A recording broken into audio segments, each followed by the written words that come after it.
You still love me, but you will never end up like this. So thank you very much, Rob. In fact, I will only give really a brief introduction for your work then in the workshops. And I will not go into detail with the future of LEADER and to explain everything. So it's really just some basic information on the framework of this, let's say, common instrument, community-led local development, and how it fits now into the CSF and what should be in the partnership contracts and so on. So, as it was already said this morning, and you know the slide, Europe 2020 strategy, CSF partnership contracts, etc. If you look at community-led local development, which is now a common approach in all of the CSF funds, it's kind of a mini CSF or a mini partnership contract. So you can see implicitly in the Europe 2020 strategy that territorial development on sub-regional level is a cross-cutting issue for inclusive growth. I mean, it's not written in there, but especially when you think about what comes after, it perfectly fits in there. Then the CSF, which will now, the Commission staff working document was finalized and will soon be published, addresses very clearly community-led local development as a tool for territorial development in all the CSF funds. And it also says, the CSF, that partnership contracts will have to address community-led local development. Then in the Common Provisions Regulation, as you probably already read quite intensively, Articles 28 to 31, the approach is offered for all the CSF funds with a single set of rules, and also for LEADER, Articles 28 to 31 of the Common Provisions Regulation will be the main articles to deal with when working with LEADER. And these can then be complemented by fund-specific features, which is the case in the EFRD, as you know, Articles 42 to 45 of the proposal of the EFRD regulation, and also the Maritime and Fisheries Fund is doing it in their regulation, but not the cohesion policy, the RDF and ESF. They decided, because the approach is, let's say, new to them, not to go into further detail in the moment, but you will see that they have addressed things even more precisely in the CSF. So in this common approach, set up in this way, allows the integrated use of all CSF funds on sub-regional level for implementing local development strategies.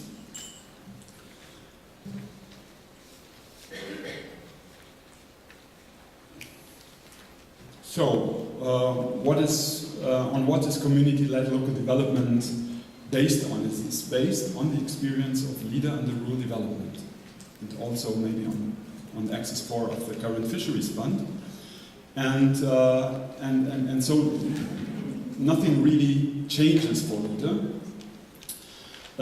and this community-led local development can complement and enhance the delivery of public policies for all CSF funds. This is the way it is written in the current CSF document. It also aims at increasing effectiveness and efficiency of territorial development strategies by delegating the decision-making and the implementation to a local partnership of the policies, to a local partnership, parts of the policies of course, to a local partnership of public, private and civil society actors. Community-led local development should be implemented in the context of a strategic approach, and in this context it is a kind of a mini CSF to ensure that the bottom-up definition of local needs takes account of priorities set at high level. So for all those who are afraid that the bottom-up got lost somewhere in the CSF, even if it's not mentioned in the regulation, the word bottom-up. So this means that member states will have to define a national approach and then regional sub-approaches if needed to community-led local development across the CSF funds, and have therefore to include references to community-led local development in the partnership contracts.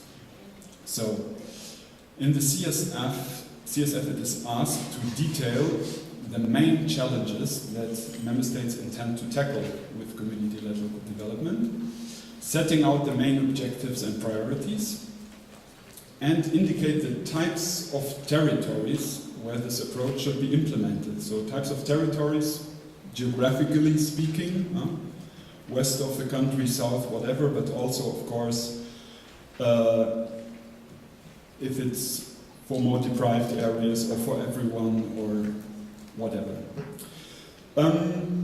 Which specific role will be attributed to the local action groups in its delivery? So it's very important for those who have followed a little bit the discussion under the focus groups of the ENRD will know that this was one of the main points that we try to improve, and also due to the report of the Court of Auditors and its criticism is that it has to be very clear from the beginning, the earliest possible, which is the specific role of the local action group in the delivery of the policy. It can be something more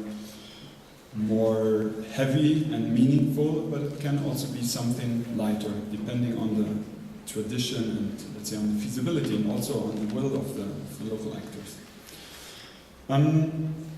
The partnership contract should indicate how the CSF funds will be used together for community local development. And here we come into this question of multi-funded local development strategies, or maybe not multi-funded or partly multi-funded or mono-funded local development strategies, but still something has to be said about this.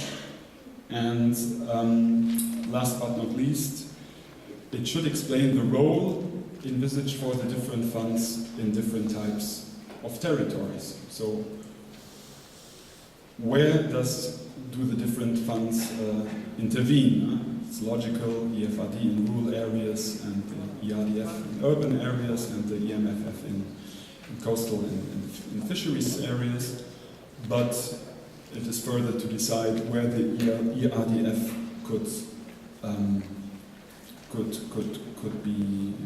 could be active elsewhere than urban areas, or and also the role of the ESF, of course, of the social fund.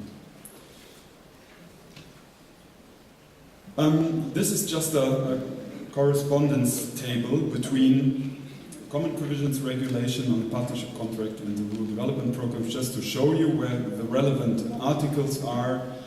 The main article on the integrated approach for the use of the CSF funds for territorial development is in Article 14b(2) of the Common Provisions Regulation, and the correspondent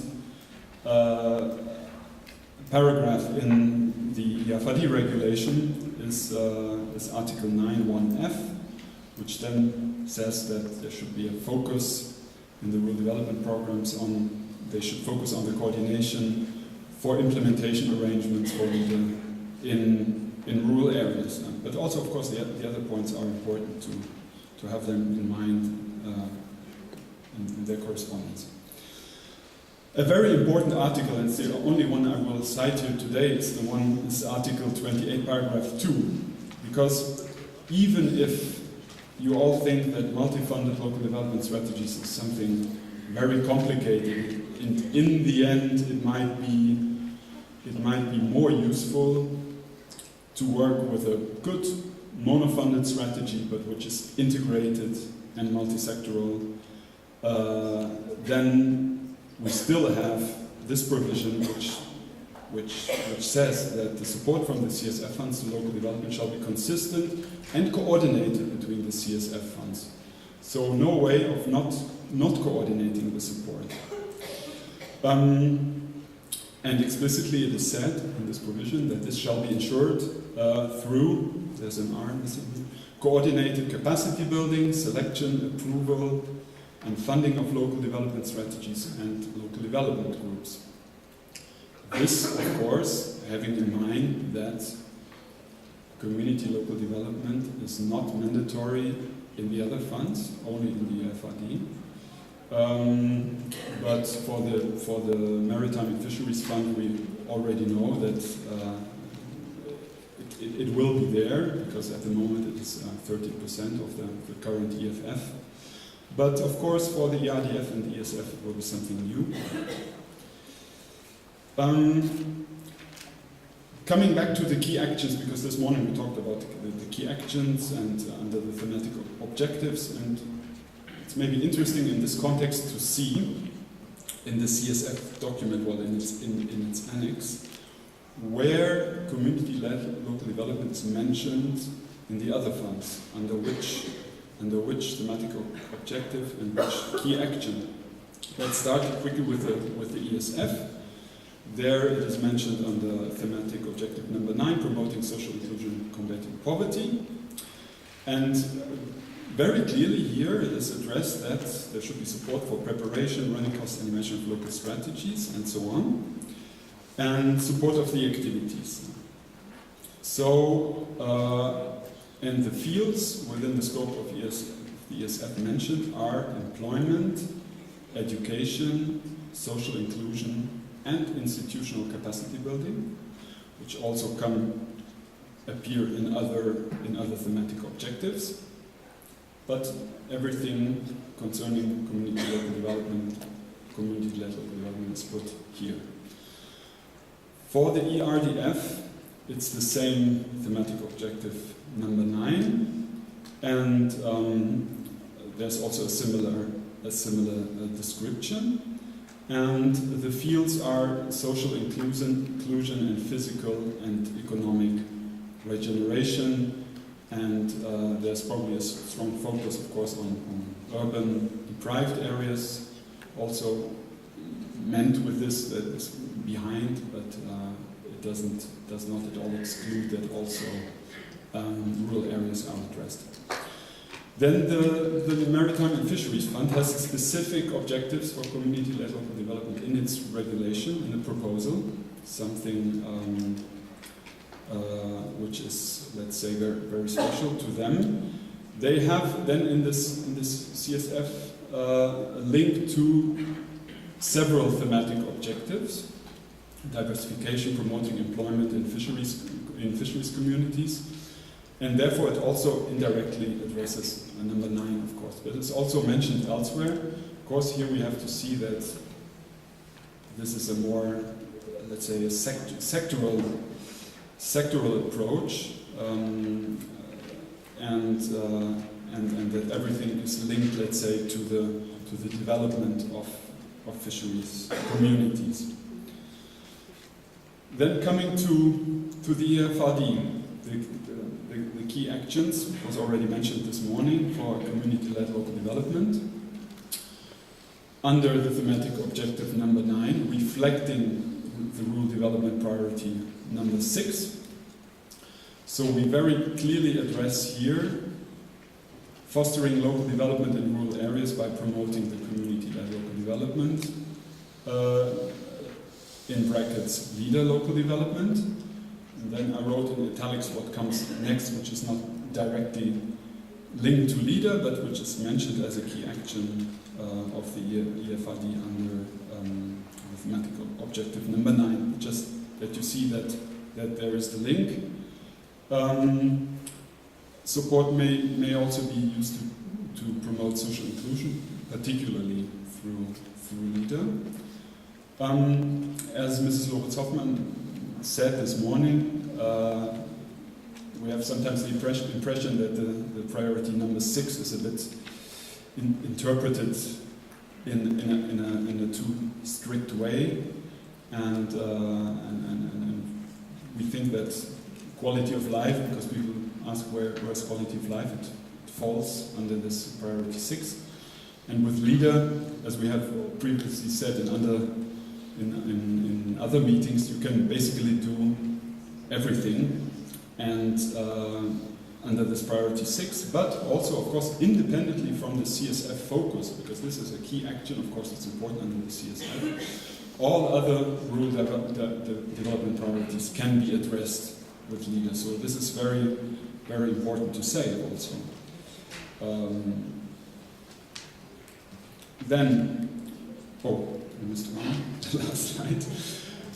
Just as a last slide, maybe just to take into account in the discussion that the thematic objective number 9 and the CSF makes a specific reference to social innovation for all the funds, not especially as a key action for a specific fund. So this is very, very important. Then we have something that for today it's maybe a bit too complicated, and we would need colleagues from DG Regio to explain it. There are in the cohesion policy the integrated territorial investments, and under these strategies for integrated territorial investments that are then implemented by local authorities, also certain components can be implemented through community-led local development, combining the two approaches if this is wished. This just has to be taken into account when talking about the ERDF and the ESF, because their community-led local development and the ITIs are the tools for integrated territorial development. Then last but not least, as I already said, under the EFRD, only under the EFRD, community-led local development is compulsory with a minimum of 5% EFRD funding per program, and it is not ring-fenced in the other funds. Thank you very much.